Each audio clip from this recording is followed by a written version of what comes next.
This project began a long time ago, probably 10 years ago, as a series of installations realized with demolition debris.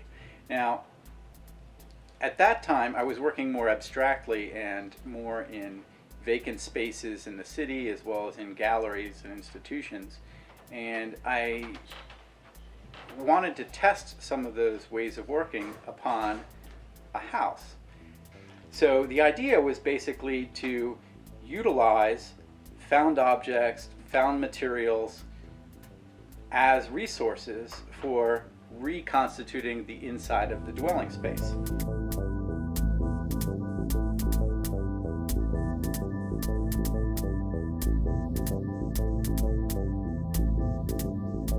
I like things that have texture. I like objects that have a certain kind of complexity to them. I like things that suggest house or that seem house-like in nature. These are things that are miniature worlds, things that have a very nuanced and detailed nature. I like sumptuousness. I like materials that are very rich and lavish, and I think of the house as a place for kind of building many skins, a place where the exterior shell of the house is really a kind of boundary, a container for a much more sumptuous interior.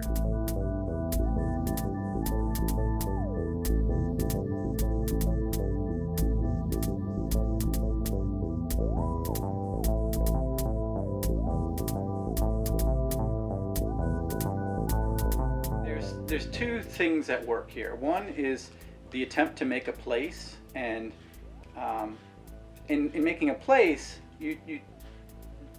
there's certain rhythms, everyday things that happen. You get up in the morning, you brush your teeth, you make breakfast, you have a coffee.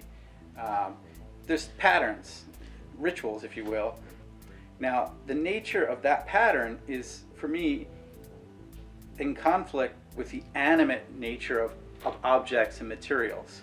So the house is a place where the patterns of our everyday life contend with the animate nature of objects. And those two things are kind of always moving against each other.